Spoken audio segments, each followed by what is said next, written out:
Hi, I'm Chris Nolte and I'm the manager of the Garibaldi and vice chairman of Friends of the Garibaldi. Hi, I'm Anna Mumford and I'm chairman of Friends of the Garibaldi. It opened on Thursday evening at 7 o'clock. How do you feel it went? It went really well, past our expectations. The pub was full, the outside was full and the garden was full, and we couldn't serve customers quick enough really. So yeah, it was great, we're really happy with it. You've been closed for a little while. You opened on Thursday, but how does it feel for the Friends of the Garibaldi? How did it feel for you guys to finally reopen? It's been absolutely amazing because it's been a really, really long time coming, and there's so much hard work, not just by the group, but by local businesses, tradesmen. So many people have helped us out, and it's been a very long time coming, and we're bound to have some glitches along the way. But to finally open the doors and get people in was absolutely amazing. It makes it all seem worthwhile. So I know you did have some work to do within the pub itself, but how much did you have to do for refurbishing to get it ready to open again? The main thing was we had to have it rewired because some of the wiring was quite old, and we were hoping to get that done in a week, but it actually took more like 2.5 weeks. So yeah, that sort of delayed us a bit. And then we decorated inside the bar area and refitted the ladies' toilets, just the gents' toilets to go, and a few last bits and pieces. But we're a work in progress, so we'll get it done over the next few weeks, hopefully. Apart from the gents' toilets.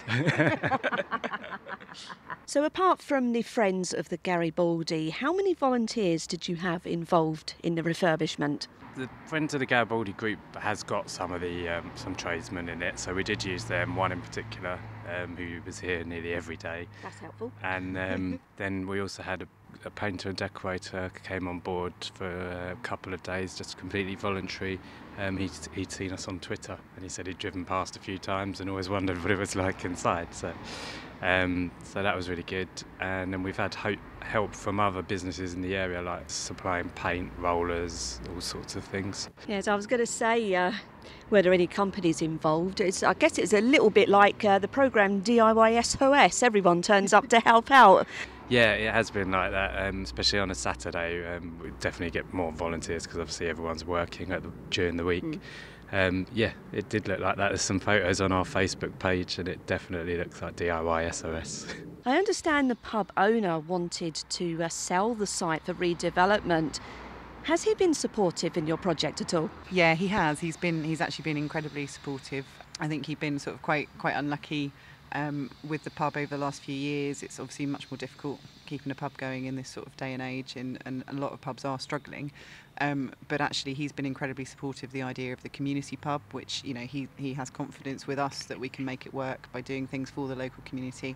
And so we've worked with him to be able to get the pub back up and running, and he's been very supportive of what we're doing.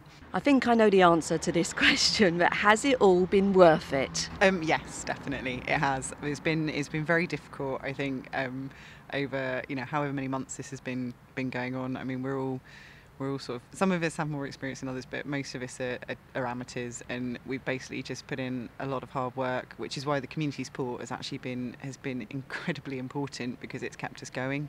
And there's been a lot of stresses and strains on people. People have been very tired, but everybody's kept going, and everybody's had a lot of willpower and done their absolute best. And the moment we open those doors and people come in, and we've got our pub back, we've seen a lot of new faces, which has been absolutely incredible, because the pub was packed out and there's a lot of people we didn't recognise, and for us that is already a sign of success, because we're attracting new people in, and these are the people that we want to come in and join us and get to know us all. And so yeah, definitely has been worth it. It's been totally worth it just to see people flooding back in, and how busy it was on Thursday. And we've also made new friends, right? People have come out from in the community, come up and offered their help, and we've become friends with people that we wouldn't really have known that well. So it's been a success all round, so I'm really happy. You say you've still got a few things to do, like the gents' toilets, for example. Is there anything else you still have to finish off here at the pub? Well, one of the things that we really, really want to make some progress on is with the garden. So we've got the garden, the top section of the garden is open, and that's, if people want to come and have a beer in the garden, then it's lovely. The bottom section of the garden, there's still some work to do on it. And we want to sort of make it into a community garden, so we want to have some raised beds and plant it up and make it sort of usable for everybody, maybe some allotments. So we've got a lot of ideas, but that's that sort of next phase where we need to get that up and running. But hopefully that will come with time, and again with the support of the community, we can try and get that up and running soon. So you opened on Thursday evening, and you're going to have an official opening soon. Do you want to say anything about that? Yes, we haven't got a date for it yet. We're hoping it'll be probably in about a month's time, but we will give everyone fair warning. We want to book in some bands, some sort of disco or karaoke for the evening. So yeah, once we've planned that will go out there. And finally, any plans for the near future? What's your next step? In the pub itself, well, we just want to get our beer selection right, really, because suddenly this pub's become really popular for beer, whereas there wasn't so much demand before. I think it is because we're varying what we've got, and we're bringing in locally produced. We've got 4 pumps on the bar, 3 are local, and 1 is a national brand. And we're going to explore loads of different breweries, and then possibly even open a bottle shop for people to take away craft beers or just bottled of what we've got in the pub. We're really hoping as well that we can use the pub to sort of facilitate for other community groups if people need a place to meet. And we've got a few people booked in already, and we're always very, very happy to do that and to support other groups who are similar to us. That's one of the reasons sort of we want to get the pub back on its feet and use it in this way. We're also planning to restart our quiz nights.